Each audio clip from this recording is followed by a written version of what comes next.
Hi, this is Cheryl St.Pierre. This is my first Globleland tutorial, and this one I am demonstrating or showing what can be done with the die cuts that I got in my package.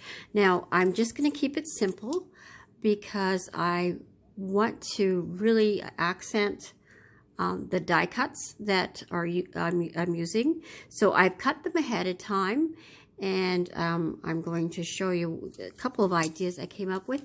I picked these kind of like an edger die cut. This one's bees, and this one's kind of like under the water. And this is a butterfly one, and this is I would call them lovebirds or doves, because it kind of looks like an olive leaf, so they could be doves as well. And my first idea of what I thought we could do with them is make some gift tags. And also, if we're going to put a hole punch in the center, so what I've done here is used a piece of cardstock that is 4.5 inches tall and 2 inches wide, and I'm going to punch a hole in it. I'm just going to mark where the 1 inch is so I can center the hole, and I will demonstrate how to glue on the die cut material once with the next set that I'm showing. So I'm just going to punch a hole. This is going to be a gift tag. And then I've got some fox suede here that a length I'm going to use for the gift tag. I figured it'll be multi-purpose this way. And fold it in half, put it through like this, and kind of do that little, it's not really a slip knot, but tighten it up.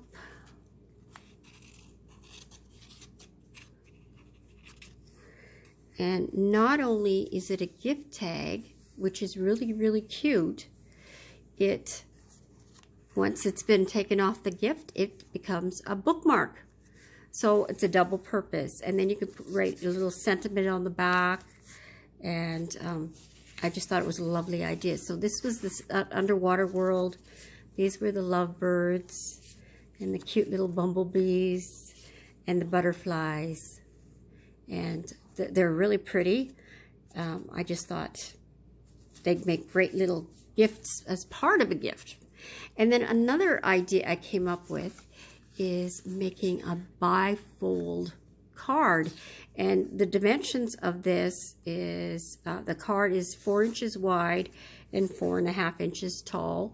So you would need a piece of cardstock that's 8 inches wide and 4.5 inches this way. And what I did is I measured 2 inches in and put a marking so that it was easy to fold, and it would fold exactly on the 2 inches, so that when it's folded in half, it meets perfectly in the center. So that worked out really, really well. And also, what I did here is I cut two, I flipped one upside down, and when you notice when you cut one, it's got a roundedness to it, and this one, the roundedness would go the opposite way. So what I did is I took it and put it on a piece of paper, and then took the handle of my scissor and just rubbed it, and it flattened it out a little bit and made it a little bit nicer looking once it was glued on, and it makes a pretty little card like that. And then you could, my idea for the inside the center is to, you could either print your saying on a piece of paper and center it there, or you could put it on, oh, now I forget the name of that see-through stuff. It's made out of animal skin.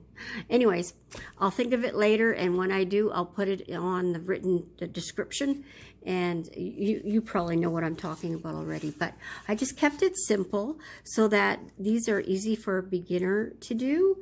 And if you want to see the how I actually do it through the machine, you can request that, and I can do that on a separate tutorial. I just didn't think it was appropriate for me to talk about the machine that I use for doing the cutting, but I could definitely do a separate video for that.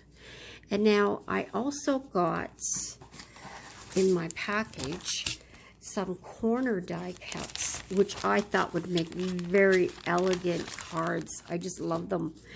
And there's 4 beautiful patterns. This is like a daisy, and this is very filigree like, and then roses, and then bluebells. And you could do, you know, I've chosen to make the background color, and then I've chosen to do the die cut with white, and it gives a really lacy look. But you could do the reverse. You could have the background white and the cut out part colored. And many people choose to do that because getting the white cardstock in bulk is easier and then you could get 4 cards out of 1 piece of colored paper. But I mean, that's your own preference. I prefer the color as the background. It just looks lacier. But this is where I'm going to demonstrate how I do the gluing process, because it can be a bit tricky. So these just show off the roses and the little bluebells and the filigree. It's got like little forget-me-nots almost. And then I figured the daisy one, I would show you how I do the gluing process. And I am using Aleene's tacky glue, and it comes with a pen. When you open it the first time, it spews out. So you just have to wait and let it do that and wipe it off. And then afterwards it gets easier. But, oh, see, it actually did start spewing out right there. And so you want to wait, because you don't want to get it overly messy. So I'm just taking the package that my hole puncher was in and wipe it off. But what's nice about these pans, they come in a package of 2. And I don't want to promote the product or anything, but I'm thinking that this would be a good thing to do. Is these lids actually come off, and you can refill the container, because you can buy the big bottles of this glue. And I just thought it would be something practical to do. I did buy another pan that was really, really expensive that somebody recommended, and I actually prefer this one. It's more affordable, and it actually does the job quite nicely. And I have my own little technique that I use. I'm just trying to find, there it is, what I want. So I've got, you're gonna need scrap paper on the ready. So don't throw away your paper, the papers that you're gonna be using. So you want a clean paper for each project, each card, and don't reuse it, because unless it's dry. So you can use it, save it for another time, but just use it once. So you want to put the glue everywhere. So I'm just gonna put it absolutely everywhere. And if you get too much on, don't worry about it, because there's a technique to fix it. And see how I'm putting it now on everything?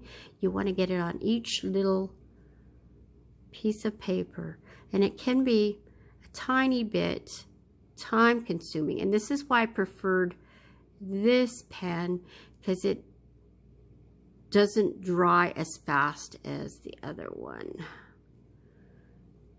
and so it gives you a little bit more time to work with it. So I'm going to pause this and while I finish this and come back with it done. Okay, so I'm back, and I've got the glue on everything, and now I've cut myself a scrap piece of paper. It's about 3 by 3, and I'm going to use it kind of like a brush, and I'm going to wipe off the excess glue.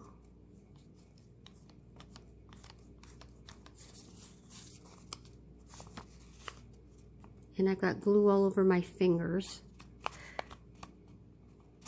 on my left hand, but not my right hand. Okay, now I'm going to take my ready cut piece of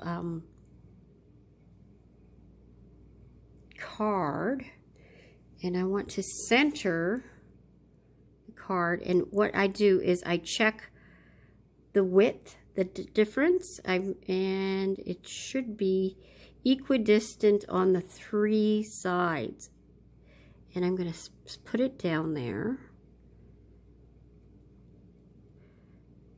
Okay, and now I'm taking another scrap paper, it's a full sheet, and I'm going to use this to block it down, and it should pick up some of the excess glue as well, and flatten it down.